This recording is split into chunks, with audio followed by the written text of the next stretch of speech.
All right, Stan, the storm has now moved inland and has been downgraded now into portions of southeastern Pennsylvania, moving westward. And as we track Sandy, we continue to track the wind that has been cranking up this evening. 41-mile-per-hour wind gusts at the airport. Those were the highest that I have noticed. But up in Cleveland, just off the lakeshore, close to 60 miles per hour at times. And all across eastern Ohio, western Pennsylvania, that wind still howling. It's going to be around all night. In fact, we haven't even reached the peak quite yet. High wind warning continuing through the overnight hours, up to 60+ miles per hour in some of those gusts. And then you throw in the rainfall on top of it and starting to see some heavy rain again. Now moving out of western Pennsylvania and then into eastern Ohio. And that will mix some of those gusts back down again. And therefore, with the rainfall, we have flood watches up and then flood warnings as you go over into Lawrence County, Beaver County toward the Pittsburgh area. So we're not done with the storm. In fact, we're just getting started into the storm. More details on it coming up in a few minutes. Well, Paul had the meteorologist side of the weather, but what exactly is going on outside with what's happening? Let's go live to Natalie Jovanovich along Midlothian Boulevard in Boardman. Natalie. Stan, I'm sure it's nice and warm in the studio, but I can tell you out here it is cold, it is very windy and rainy. The rain is blowing from all directions because of those high winds. If you look behind me on Midlothian Boulevard, those traffic lights are swinging. Not as drastically as they were before, but as Paul mentioned, this is just getting started. It really is an ebb and a flow when it comes to the wind and the rain. Now, with these winds, power outages are going to be a problem. Right now, power lost in our viewing area to about 4,000 people, the majority of those in Mahoning County and Youngstown, I should say. In the Youngstown area are the majority of people without power. Be cognizant over the next, I would say, 36 hours. As this does intensify, the biggest winds are expected overnight and into tomorrow morning. With that, I should say, if you're going to be out traveling, we're talking about the major roadways where we're going at excessive speeds, but the Ohio and Pennsylvania turnpikes are advising people to not travel if you don't have to. When it comes to the Ohio Turnpike, certain commercial vehicles are now restricted for traveling because of a high wind ban on that. As for the Pennsylvania Turnpike, again, non-essential travel restricted, speed limits reduced to about 45 miles an hour. And if a vehicle is left on the side of the road, it will be towed and you will be fined. So again, travel restrictions on the Ohio PA Turnpike, winds and rain getting worse throughout the evening. Do stay with myvalleyweather.com and check in tomorrow with Daybreak to see what the latest situation is.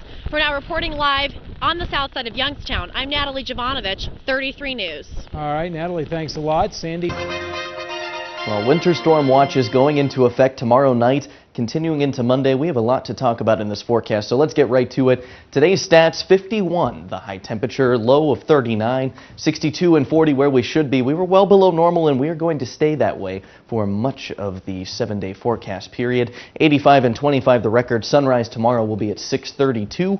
Half an inch of rain both at the airport and here at the studio, and things are quieting down now and expecting only maybe a quick little sprinkle for the remainder of the overnight. We're at 40 degrees now, 37 degrees the dew point, humidity 89%, barometer steady, winds out of the north 8 miles per hour, and by the way, that's another thing that'll be picking up as we go into tomorrow and Monday. But temperature is going to fall a little bit further for tonight, currently at 40 here, but set to go to the mid-30s, and that'll be the trend across much of the region. We had a cold front slide through. You can see it pretty clearly here. Notice the temperature change with this line. That's that frontal boundary, and it's allowing for cool air to spill in now. That's going to pose a problem as a low-pressure system that is currently impacting Florida makes its way off to the north. We also have another storm system in the central plains that's going to merge with that, and that cold air spilling in. We're setting the stage for what could be some heavier snow across the region, especially into Pennsylvania. So all is quiet on the radar now. We'll give you that national view, seeing mainly rain showers across the south and even a tornado watch just popping up for Florida currently. But this system will make its way off to the north. The track that low pressure system takes is very important. We already have winter storm watch in effect. That is tomorrow night into Monday that'll take place, but now I want to show you some scenarios here with the system. Forecast models having a tough time pinpointing the exact location of the center of that low.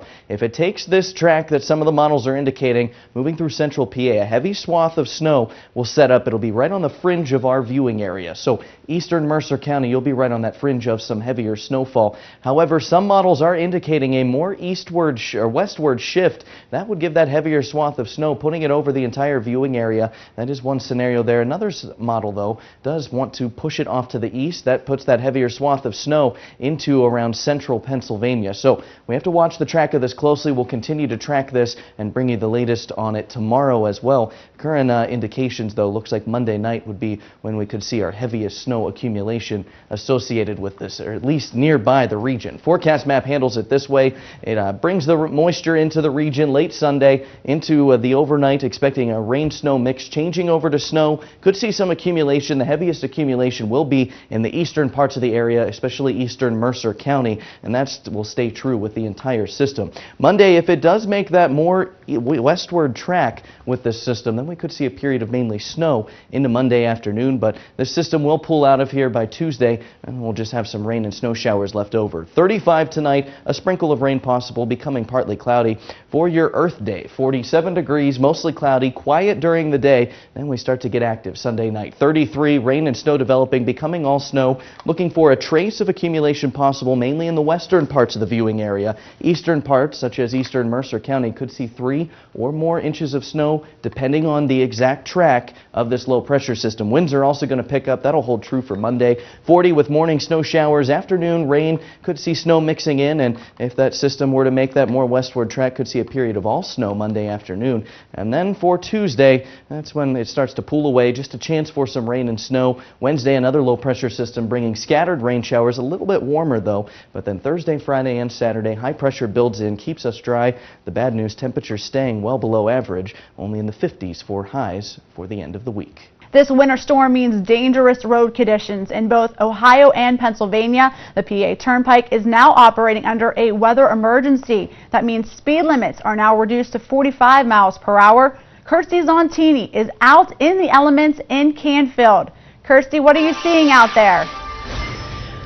Greta, I am seeing plenty of snowfall, and I want to talk about those limited visibilities. If you look behind me, about not even a half a mile away, you could barely see that 224 continues on into Boardman. So once again, if you must travel, I want to talk about things that you should have with you. On our way here, we saw a few cars that didn't even have their windshields already scraped off. Make sure you have a windshield wiper. You scrape your car completely off. Emergency management officials, like the director, Clark Jones of the Mahoning County EMA, suggest that if you do have to go out, be prepared that you might have to pull off the road and wait a little bit. Keep warm clothes with you in your car. Make sure your gas tank is all the way full. And also, you want to try to have a portable radio, or make sure you're tuned into the media to keep up to date on this winter storm. Roads are real bad on 224 right now. We've already seen a few cars already beginning to spin off. And AAA also has some more tips for you if you can't stay indoors today and have to come out in this weather and travel. Here are some more tips from AAA. Make sure that you've had your mechanic or wherever you take your vehicle for service, check the fluid levels. Make sure you have windshield washer fluid. Make sure your oil's been changed for winter grade oil. Make sure your tires are properly inflated. If your tires aren't inflated, you aren't going to have good traction on the road. Once again, I just want to stress, visibility is very limited. We are looking at a blowing snow right now. As we go into the afternoon, we'll see more of a wet snow. And south of Youngstown, you might even see some ice pellets mixing in. So I would just like to stress, if you don't have to go out in this weather, you really shouldn't. I'll send it back to you, Greta. Thanks, Kirsty. Make sure to go dry off, you and our videographer, Matt, there. Thanks so much.